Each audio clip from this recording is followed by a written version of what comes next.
네, 다음으로 플로어 덕트 공사입니다. 플로어 덕트 공사예요. 보시면 바닥에 설치하는 공사입니다. 바닥에 이렇게 관등을, 금속 관등을 설치하고요. 여기에 이런 플로어 덕트 있죠. 플로어 덕트를 가지고 시설하는 건데, 플로어 덕트는 일단 시설 조건에서 동일합니다. 그리고 이 부분도 모두 앞에서 했던 공사 방법들과 동일하기 때문에 뭐 크게 어려움 없으실 겁니다. 그리고 덕트 상호가 및 덕트와 박스 및 인출과는 견고하고 또한 정기적으로 완전하게 접촉하고 물이 고이는 부분이 또 없도록 하고요. 박스 및 인출구는 마루 위로 돌출하지 않도록 시설하고 물이 스며들지 않도록 하고 끝부분 막고 덕트는 접지 공사를 할 것. 예, 이렇게 해주시고요. 만약에 플로어 덕트 공사가 시험에 나온다면은 다른 공사에서도 모두 적용되는 요 부분이 시험에 자주 나왔었습니다. 앞에서 한 것과 똑같으니까 예, 동일하게 받아주시고요. 그 다음에 셀룰러 덕트 공사가 있습니다. 셀룰러 덕트도 이것도 보시면 바닥에 설치하는 건데요. 우리가 앞에서 했던 플로어 덕트 이런 것 하나하나가 플로어 덕트라고 보시면 됩니다. 플로어 덕트들이 이렇게 모여서 셀룰러 덕트다 뭐 이런 식으로 받아주시면 되고요. 셀룰러 덕트는 똑같아요. 전선은 절연전선, 오경 비닐 절연전선은 제외하고 이것도 동일하죠. 전선에 접촉점 만들지 않고 셀룰러 덕트 안에 전선을 외부로 인출하는 경우에는 그 셀룰러 덕트 관통 부분에서 전선이 손상될 우려가 없도록 읽어보면은 공감이 되실 겁니다. 그 다음에 셀룰러 덕트에서는 이 부분 좀 자주 나옵니다. 보세요.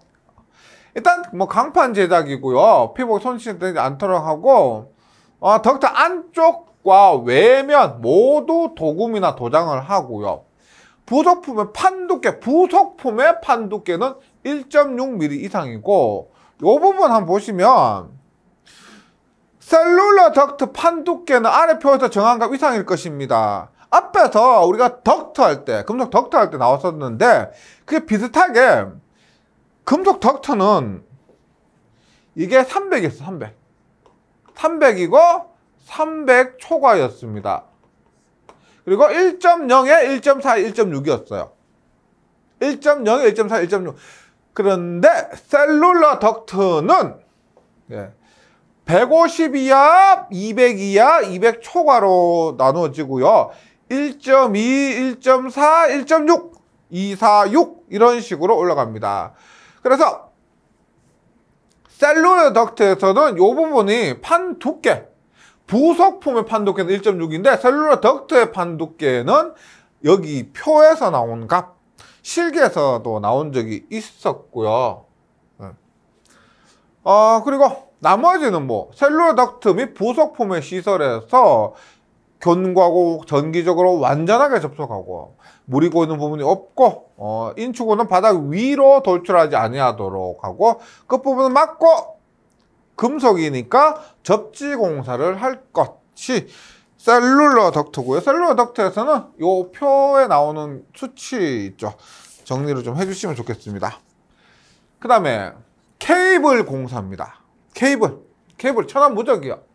일단 지금 옥내 시설하는 전선은 일반 케이블 및 캡타이어 케이블일 것. 캡타이어 케이블은 우리가 보통 뭐 이동하면서 사용하는 곳에 캡타이어 케이블을 쓰는데 일단 중량물의 압력 또는 현저한 기계적 충격을 받을 우려가 있으면 적당한 방호 장치를 하고 전선의 조영제에 아랫면이나 옆면에 따라 붙이는 경우 지지점 간의 거리는 아랫면이나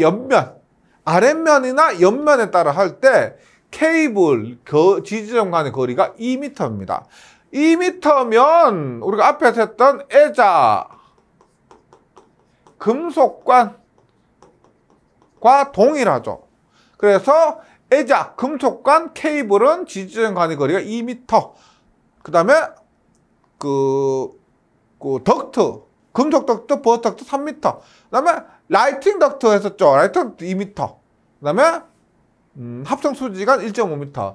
지지점 간의 거리 굉장히 잘 나오고요. 그 다음에 수직으로 사람이 접촉 우려가 없는 곳에서 수직으로 붙이는 경우 6m는 어디서 나왔어요? 이것도 금속 덕트에서도 3m, 6m였죠. 일반 케이블에서는 2m, 6m입니다. 그 다음에 캡타이어 케이블의 지지점 간의 거리는 1m 이하. 캡타이어 케이블 1m. 그리고 케이블 공사에서 기타 전선을 넣는 방호장치, 금속재 부분에는 접지 공사를 당연히 해야 됩니다. 그 다음에 콘크리트 직매용 포설입니다. 콘크리트에 직접 매설한다는 겁니다. 전선은 콘크리트 직매용은 미네랄 인슐레이션 케이블과 MI 케이블을 합니다. MI 케이블과 콘크리트 직매용 케이블을 사용한다. 이런 것들은 물이 박스 또는 풀박스에서 침입하지 않도록 적당한 구조의 부싱 또는 이와 유사한 것을 사용하고, 콘크리트 안에는 전선의 접속점을 만들지 않아야 되겠죠. 그 다음 수직 케이블의 시설입니다. 수직으로 시설하는 케이블에서는 우리 케이블이 무게가 무겁죠. 그래서 수직으로 시설할 때 안전율이 4 이상일 것. 수직 케이블에서 안전율이 4 이상이고, 전선 및 그 지지 부분의 충전 부분이 전류가 흐르는 부분이 당연히 노출되지 않아야 하고, 전선과 분기 부분에 시설하는 분기선은 수직 케이블에서 분기선은 케이블일 것. 그 다음에 당연히 장력이 가해지지 않도록 시설한다. 진동 방지 장치를 시설한다고 정리해 주시기 바랍니다. 이제 배선 공사 자체에서는 이제 마지막이죠. 케이블 트레이 공사인데, 케이블 트레이 공사는 이런 거죠. 여기에 케이블 등을 이렇게 여러 개의 케이블 등을 해서 케이블의 길입니다. 케이블이 지나가는 길이라고 보시면 되겠고요. 그래서 케이블 트레이 공사는 케이블을 지지하기 위해서 사용하는 금속재나 불연성 재료로 제작된 유닛 또는 유닛 집합체 등이고요. 종류가, 이거 보세요. 이거 누구한테 물으면 야 이거 뭐지? 라고 물으면 뭐라 대답할까? 사다리다 라고 하시겠죠. 맞죠? 사다리처럼 생겼습니다. 그래서 케이블 트레이 종류의 첫 번째 사다리형입니다. 얘는 뭐요? 구멍이 뻥뻥 뚫렸죠? 뻥뻥뻥뻥 펀치처럼 뻥뻥뻥뻥 뚫렸습니다. 그래서 펀칭형이라고 합니다. 구멍이 뻥뻥 뚫렸다. 그물망처럼 생겼다 해서 메쉬형. 얘는 특별한 특이한 특징이 없는데, 다른 것들은 바닥이 다 뚫려 있는데 얘는 바닥이 뚫려 있지 않죠. 그래서 바닥 밀폐형이라고 합니다. 바닥 밀폐형. 그래서 케이블 트레이 종류, 이게 예전에 판단 기준일 때 하고 종류가 바뀌었습니다. 그래서 바뀐 규정으로 꼭 암기해 주시고요. 사다리 모양 생각하시면 이해하기 쉬우실 겁니다. 사다리 모양 하나 있었고, 구멍 뻥뻥 뚫렸던 거 펀칭형이 있었고, 그 다음에 그물망처럼 생긴 거 메쉬형이 있었고, 바닥이 밀폐된 거 바닥 밀폐형, 4가지 종류가 있다. 그 다음에 여기에서 시설 조건이 있는데, 사용하는 전선은, 케이블 트레이에 사용하는 전선은 연피 케이블, 납피복 있죠. 납껍데기 케이블, 알루미늄 피 케이블 등의 난연성 케이블입니다. 연피 케이블이나 알루미늄 피 케이블 등의 난연성 케이블, 또는 기타 케이블, 또는 금속관 혹은 합성수지관 등에 넣은 절연전선. 일단 여기에 케이블만 이렇게 수록하는 것이 아니고요, 관도 수록할 수 있다는 겁니다. 관에 절연전선을 넣고 이 케이블 트레이에 올릴 수가 있다는 겁니다. 그래서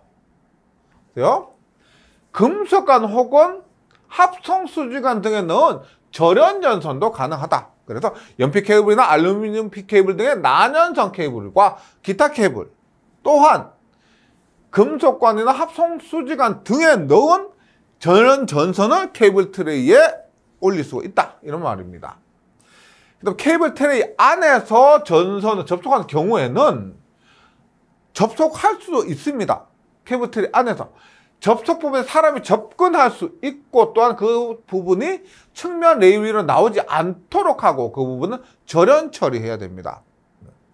수평으로 포소라는 케이블 이외의 케이블, 수평이 아니면 수평 케이블 아니면 케이블 트레이에 가로대에 견고하게 고정시켜야 한다.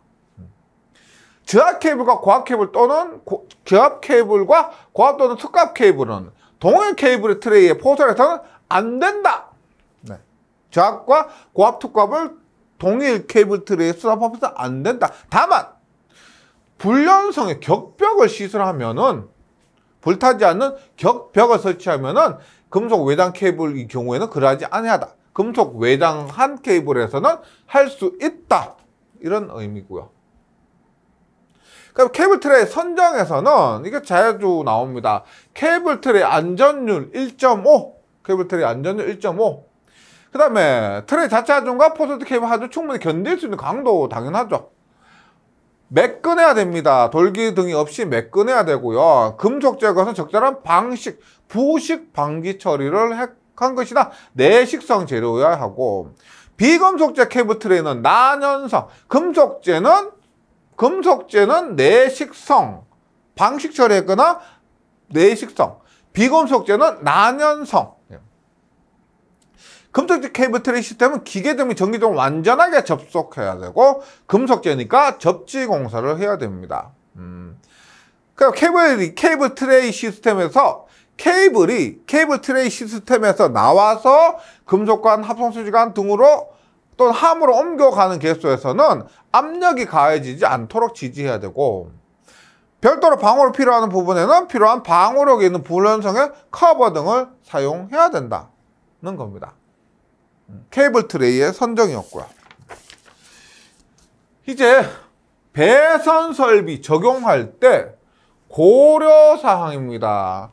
이제는 전체 공통적으로 뭐 금속관이든 합성소지관이든 가요전선이든 덕트든 간에 배선 설비 적용할 때 고려사항인데, 일단 첫 번째 회로의 구성을 한번 보니까 하나의 회로 도체가 다른 다신 케이블의 다른 전선관, 다른 케이블 덕트 시스템 또는 다른 케이블 트랙 시스템을 통해 배선해서 안 된다. 하나의 회로 도체가 하나의 전선관, 하나의 케이블 덕트 시스템으로 가야지 다른 다신 케이블, 다른 전선관 이런 식으로 통해서 배선하면 안 된다는 겁니다.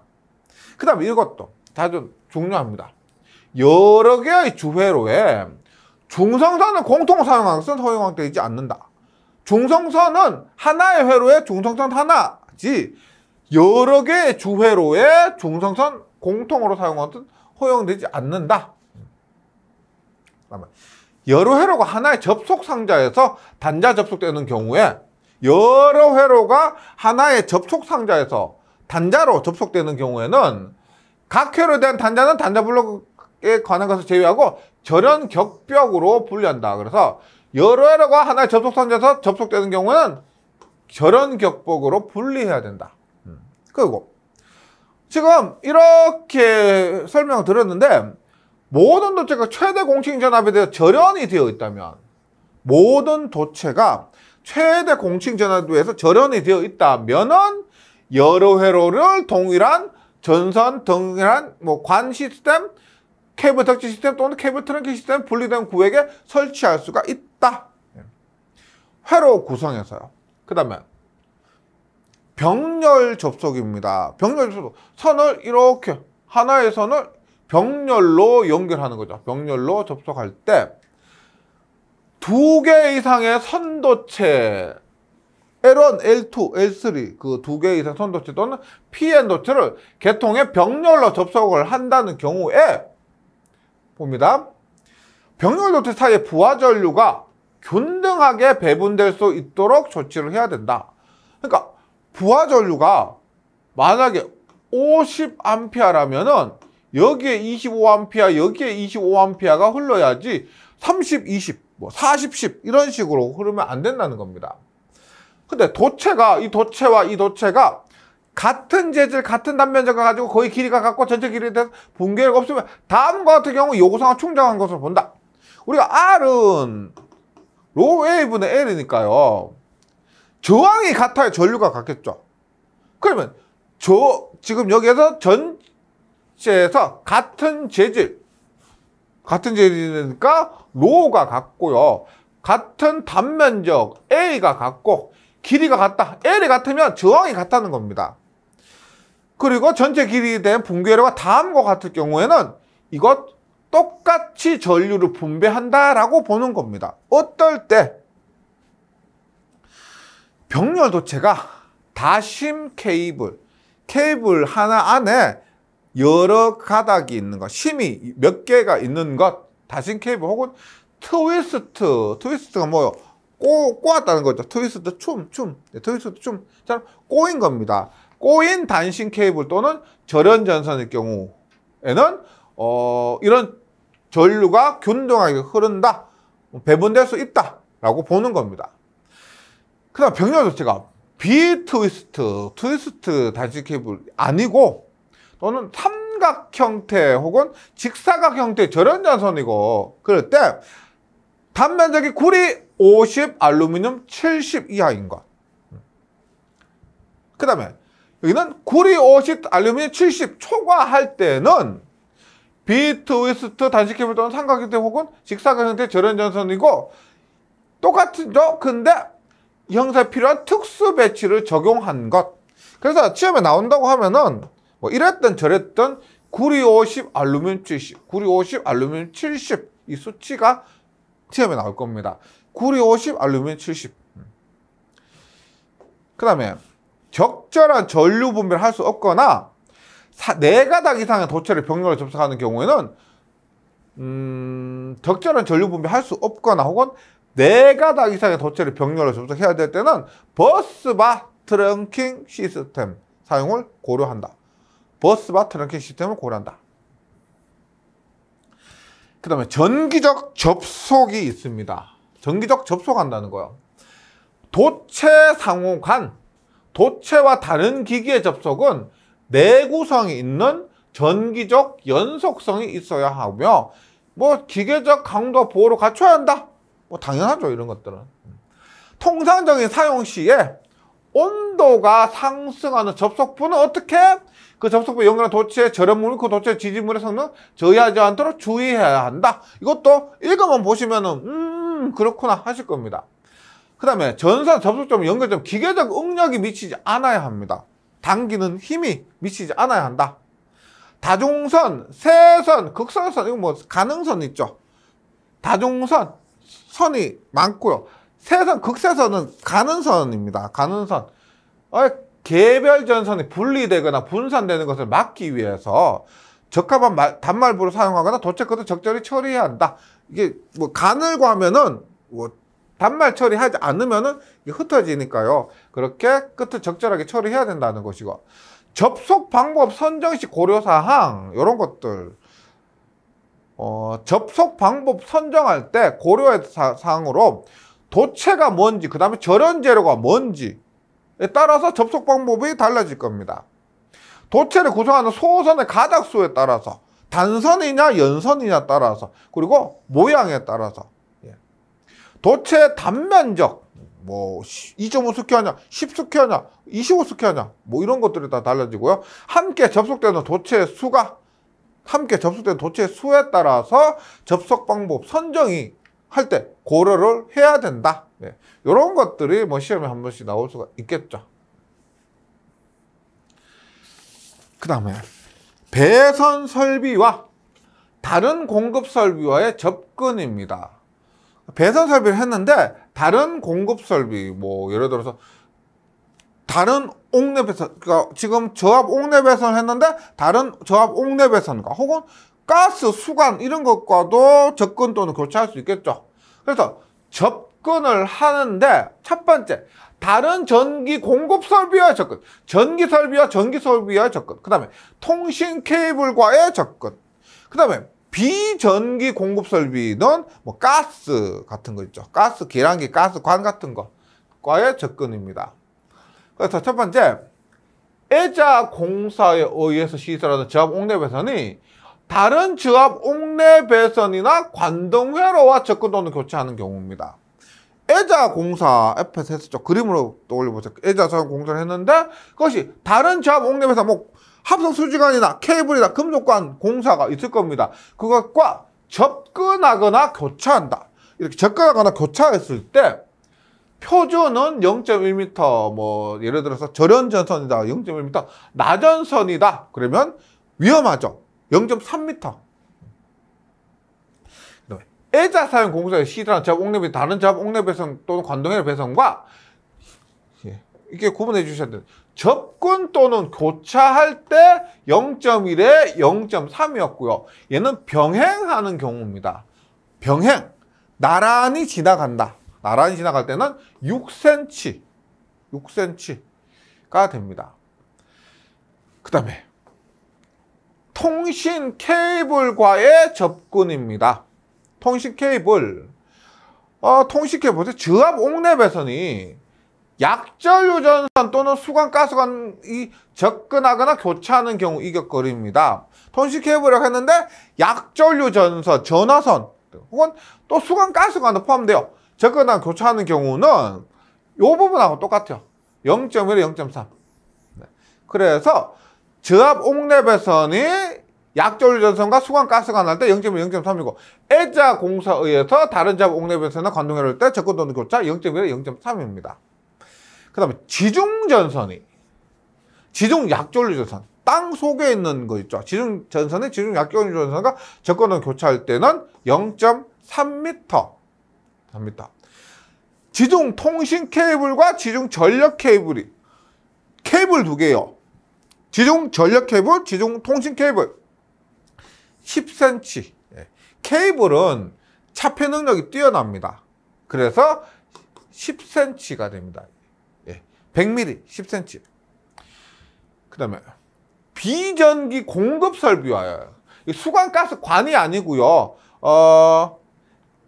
공급 설비입니다. 공급 설비. 그래서 가스 계량기, 옥랩에서 그 전기 설비와 가스 계량기, 가스관의 이음부와 전기 설비의 이격거리입니다. 그러면 가스 계량기 및 가스관 이음부와 전력량계 및 개폐기의 이격거리. 가스 계량기. 그러니까 가스 사용을 측정하는 가스 계량기. 전력 사용을 측정하는 전력량계. 대표적으로는 0.6m입니다. 그럼 가스 계량기와 전력량이 아니고 전멸기, 신호를 표시해주는 전멸기와의 접속기의 이격거리는 반입니다. 0.3. 가스관 이음부와 전멸기. 그러니까 가스 계량기와 전멸기는 0.3, 가스관 이음부와 전멸기는 0.15. 그러니까 반죠. 0.6에 0.3에 0.15 해서 한두 번 좀 정리를 집중해서 정리해 주시면은 또 익숙해질 수가 있습니다. 그 다음에 수용과 설비에서의 전압 강화입니다. 전압 강화인데 이 규정이 있습니다. 예를 들어서 우리가 변압기에서 이렇게 왔어요. 변압기에서 이렇게 와서 2차 측에서 230V가 나왔습니다. 230V 나왔고 여기 수용가에 도착을 했는데 220V가 왔어요. 그러면 전압 강화는 어떻게 구하느냐면 여기에 보낸 전압 230 마이너스 받은 전압 220이고 받은 전압 220 곱하기 100% 하는 겁니다. 그러면 220분의 10이 전압 강화, 220분의 10 곱하기 100이 전압 강화입니다. 전압 강화율이에요. 그래서 이 전압 강화율이 규정이 있어야 된다는 겁니다. 보세요. 다른 조건 고려하지 않는다면 수용과 설비 인입구로부터 기기까지의 전압 강화는 아래표 이하여야 한다라고 합니다. 전압 강화 이 수치를 암기해 주시고요. 사실상 이것은 필기보다는 실기에서 한 번씩 더 접할 수 있을 겁니다. 그래서 저압으로 수전하는 경우에 조명기기라면은 3%, 조명 외 전열 같은 것, 기타 조명을 제외한 기타는 5%, 전압 강화가 3% 이하, 5% 이하여야 합니다. 고압 이상으로 수전하는 경우에는 조명은 6, 기타는 8%입니다. 이 수치는 그래도 실기에 자주 나오니까 필기에서 언제 이렇게 출제될지 모릅니다. 조명은 3, 6, 기타는 5, 8입니다. 그 다음에 가능한 한 최종 회로 내의 전압 강화가 A에, 지금 여기 보세요. B에서 가능하면 B에서도 A 유형의 값을 넘지 않도록 하는 것이 바람직하다. 네. 그 다음에 전체적으로 사용자의 배선 설비가 100m를 넘는 부분의 전압 강화는 100m 너무 길죠. 그러면 미터당 0.005% 증가할 수 있다. 네. 그럼 만약에 0.0005%니까요. 뭐 1m당입니다. 1m당 0.005%. 100m면 곱하기 100가 0.5%가 되는 거죠. 예. 증가할 수 있으나 전체적으로 증가하는 부분이 0.5%를 넘지 않아야 한다. 네. 네, 이 규정도 사실은 예전에 판단 기준에서와 지금 KC 규정에서 달라진 부분입니다. 그러다 보니까 시험에 나온 적이 없거든요. 근데 언제 또 출제될지 모르기 때문에, 그리고 실기에서는 좀 중요한 부분입니다. 그래서 제가 이렇게 강조해서 말씀을 드렸습니다. 그 다음에 다음의 경우는 뭐 표보다 더 큰 전압 강화를 마의 1 앞에 그 표보다 더 큰 전압 강화 허용할 수가 있는데, 기동 시간 중에 전동기 기동을 할 때는요, 전류가 굉장히 커지죠. 전류가 커지니까 전압 강화도 커지게 됩니다. E는 IR에 의해서 기동할 때 기동 전류가 커지니까 전압 강화도 커지니까, 이때는 아까 했던 뭐 3%, 5% 뭐 이 값을 초과할 수 있다는 겁니다. 허용할 수 있다. 그 다음에 도립 전류가 큰 기타 기기, 전동기 뿐 아니고 도립 전류가 크면은 전압 강화가 커질 수가 있다. 그래서 앞에 그 표를 넘을 수 있다. 다음과 같은 일시적인 조건은 고려하지 않는다. 과도 과전압이나 변하고 있는 그 과전압이나 비정상적인 사용으로 인한 전압 변동은 앞에서 그 조건을 고려하지 않는다는 겁니다.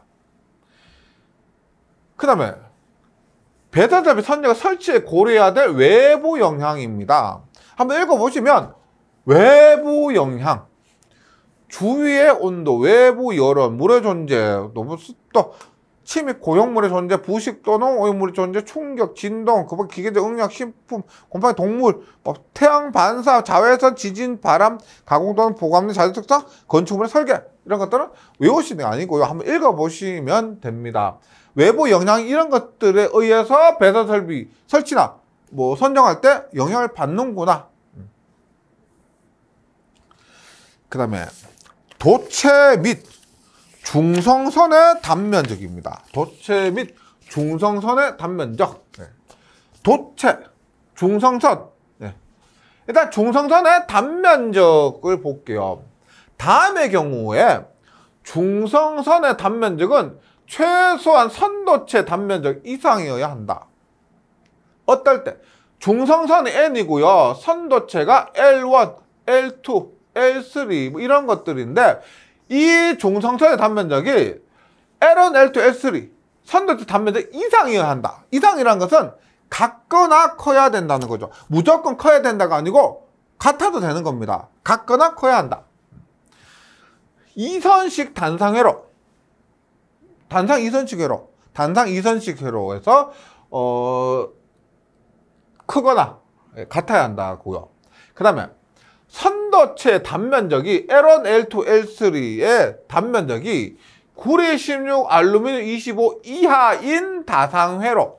다상이라는 것은 그냥 삼상회로라고 보시면 되겠죠. 네. 삼상회로에서 L1, L2, L3 선의 단면적이 구리 16, 알루미늄 25 이하면 우리가 이 중성선의 단면적이 이런 16, 25 이상이어야 한다는 겁니다. 그다음 3고조파 및 3고조파의 홀수배의 고조파 전류가 3고조파가 전기에서 굉장히 문제가 되고 있고요. 3고접파의 홀수별, 뭐 3, 9 이런 것들 있죠. 고접파 전류가 흐를 가능성이 높고 전류 종합 고접파 외율이 15에서 33%인 종합 고접파 외형률, 회로 이론 시간에 외형률 배우셨죠? 일그러짐률이 15에서 33%인 삼상회로에서 이런 조건이 충족해야 되고, 다상회로의 각 선도체 단면적이 여기 나왔던 이거요. 구리선 16 또는 알루미늄선 25를 초과하는 경우에는 이하인 다상회로에서는 이렇게 조건해야 되고요. 초과하는 경우에는 다음 조건 모두 만족하면 그 중선의 단면적은 선도체 단면적보다 작게 할 수도 있다. 어떨 때? 여기 했던 그 고접파 전류가 선도체 전류의 1%를 넘지 않는다. 3고접파 홀수배 전류가 선도체 전류의 1%를 넘지 않는다. 중성선이 과전류로 또 보호가 된다. 중성선의 단면적은 구리선 16, 알루미늄선 25 이상으로 한다. 초과하는데 16, 25 이상이 한다. 그래서 이런 것들은 나온다고 하면 이런 수치들 있죠. 16, 25 초과하는 경우 이런 수치 16, 25 중성선의 단면적 했을 때 나올 수 있는 것들이 이런 16, 25 이 수치가 중요하게 출제가 될 겁니다. 만약 출제된다면요. 그 다음에 옥내 시트라는 저압 접촉전선입니다. 접촉전선 또 나왔었죠. 뭐다? 에버라저 뭐요? 나전선 사용할 수 있는 것이 애자공사, 버스트, 라이팅도트, 그 다음에 뭐다? 접촉전선 공사입니다. 그래서 접촉전선은 나전선 사용하는 것이고요. 이동 기중기, 자동 청소기 그 밖에 이동하면 사용하는 저압의 전기 기계 기구에 전기를 공급하기 위해서는 접촉전선은 옥내에 시설하는 경우는 전개된 장소, 눈에 보이는 장소 또는 점검할 수 있는 은폐된 장소에 애자 사용 공사 또는 버스트 또는 저런 트롤리 공사에 의해서 해야 한다. 그러니까 접촉전선 공사를 애자 사용 공사나 버스트 공사나 트롤리 공사에 의해서 시설합니다. 트롤리는 지금 옥내배선이지만 트롤리가 어디서 보실 수 있냐면은 전기철도 있죠. 전기철도가 이렇게 하면 저희 철도가 이렇게 하면서 전력을 어떻게 받아? 전력을 이렇게 받죠. 이렇게 받죠. 전기철도가 이렇게 쭉 가면서 이렇게 쭉 전기를 공급받습니다. 이 트롤리선, 이게 트롤리선. 어떤 건지 아시겠죠? 지금 접촉하면서 전력을 공급하는 것, 대표적인 것이 저런 트롤리 공사가 됩니다. 애자 공사에 의해서 저압 접촉전선 배선할 때는 높이가 3.5m 이상이고 만약에 60V 이하 건조한 장소에 사람이 쉽게 접촉할 우려가 없으면은 3.5m 이상이 아니어도 된다. 전선과 건조물 또는 주행 크레인에 설치한 보도 계단 타르대 점검대 사이의 이격거리는 애자 사용 공사에 의해서 바닥 높이 말고요. 이러한 경우의 이격거리는 위쪽 2.3, 옆쪽 1.2 이상으로 한다. 2.3에 1.2. 위쪽이 2.3이면 사람이 그냥 딱 봤을 때 이렇게 팔을 들어서 닿지 않을 정도, 2.3 옆쪽 팔을 뻗어서 닿지 않을 정도, 1.2 이상으로 한다. 그 다음에 전선인데요. 이 전선이 애자 사용 공사에 의해서 접촉전선 할 때 사용한 전선이 보통 400V 초과가 많이 나왔고요. 이게 좀 수치가 좀 우리가 알고 있던 수치하고 다릅니다. 그래서 한번 속을 한번 따라보세요. 11.2에 6에 28. 11.2에 6에 28. 11.2에 6에 28. 이렇게 좀 외우세요. 11.2에 6에 28. 400V 초과할 때 11.2에 6에 28입니다. 그 다음에 3.44에 3.2에 8인데 3.44에 3.2에 8인데 얘는 사실상 지금까지 이상하게 얘보다 얘가 많이 나오더라고요. 11.2에 6에 28로 암기해 주시기 바랍니다. 그 다음에 이럴 때 전선 지지점 거리는 6m 이하고요. 그다음에 이런 조건일 경우는 12m. 네. 사후 간격을 수평 28cm 경우, 기타 경우 40cm인 경우는 12m 이하고, 일반적으로 전선의 지지점 간의 거리가 6m 이하일 것. 그 다음에 지금 우리가 접촉 전선 하고 있죠. 접촉 전선 중에서 두 번째, 버스 덕트 공사에 의해서 시설합니다.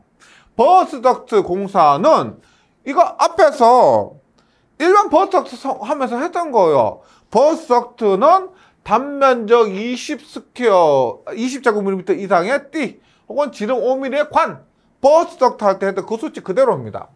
아래로 향하고 노출되지 않고 400V 이하인 경우는 금속 덕트의 접지 공사를 하고, 초과인 경우에는 뭐 특별한 접지 공사를 할 것. 넘어가고요. 절연 트롤리 공사에 의하여 시설하는 경우는 다르지만 제가 조금 전에 말씀드렸던 전기철도의 그 트롤리 선을 생각해 주시면 좋겠습니다. 당연히 사람 쉽게 접촉 우려가 없도록 하고요. 트롤리 할 때 전선은 지름 6, 단면적 28. 11.2에 6에 28 했었죠. 11.2에 6에 28 했던 것처럼 도체는 지름 6에 28. 저런 트롤리선 개구부는 아래나 혹은 옆으로 향하고 위로 향하면 안 됩니다. 충전물이 노출되지 않아야 하고, 뭐 각 지점에서 견고하게 시설하는 것 이외에는 양쪽 것을 내장 인류에 의해서 견고하게 인류할 것, 접촉 조영제와 접촉되지 않도록 할 것, 이런 요건이 있습니다. 그 다음에 엘리베이터, 덤웨이터 등의 승강로 안에 저압 옥내 배선 시설은 승강로 안, 엘리베이터 안에서 저압 옥내 배선 시설 하겠죠. 그 조명이 들어와야 되니까 그 안에서는 400V 이하인 저압 옥내 배선, 저압의 이동 전선, 이에 접촉하는 리프트 케이블 등을 사용할 것. 400V 이하 엘리베이터 등 승강로 안에 저압 옥내 배선은 400V 초과가 아니라 400V 이하가 됩니다. 그런 저압 옥내 배선, 저압 이동 전선, 그 다음에 리프트 케이블이고요. 옥내 시설하는 저압용 배전반과 분전반 등의 시설, 옥내 시설하는 저압 배전반, 분전반 등의 시설에서는 일단 배전반, 분전반 기구 및 전선을 쉽게 점검할 수 있도록 해야 됩니다. 쉽게 점검할 수 있도록 해야 돼요. 그 다음에 노출된 충전부가 있는 배전반 및 분전반은 취급자, 이회자가 쉽게 출입할 수 없도록 해야 되겠죠. 노출된 충전부가 있으면 취급자, 이회자가 하면 감전, 위험하기 때문에 출입할 수 없도록 해야 되고요. 그 다음에 이거 한 개의 분전반에는 한 개의 전원, 한 가지의 전원입니다. 한 개의 분전반에는 220V, 하나 전원. 그렇게. 그래서 공급해야 한다. 다만 안전 확보가 충분하도록 격벽을 설치하고 사용자를 쉽게 식별하도록 하고, 그 회로에 과절차된 가까운 곳에 사용자를 표시하는 경우에는 두 가지의 전원을 해도 된다. 근데 보통 분전만 보면 한 가지 전원만 와 있죠. 이런 조건을 만족하기가 까다로우니까 격벽 설치하고 사용자를 쉽게 식별할 수 있도록 하고, 과절차된 가까운 곳에 사용자를 표시하는 경우에 한해서 그러지 아니하다라고 했습니다. 그 다음에 이거 주택용 분전반은 노출된 장소에 시설할 것입니다. 주택용 분전반은 항상 보이는 곳에, 왜냐하면 만약에 화재가 났다 그럼 전기 차단 내려야 되겠죠. 그래서 점검도 그렇고 쉽게 점검할 수 있는 곳, 그 다음에 그래서 노출된 장소에 시설을 한다. 옥내 시설하는 배전반 및 분전반은 불연성, 난연성 있도록, 불에 잘 타지 않도록 해야 된다. 옥내 시설한 저압용 전기 계량기 이를 수납하는 계기함을 사용할 경우에는 쉽게 점검 및 보수할 수 있는 위치. 그래서 사람이 쉽게 접근할 수 있는 위치에 시설을 하는 것이 중요합니다. 여기서 얘기하는 것이 그런 내용들이에요. 네, 그래서 이번 시간은 여기까지 하도록 하겠습니다. 예, 잘 정리해 주시고요. 저는 다음 시간에 다시 뵙도록 하겠습니다. 수고하셨습니다.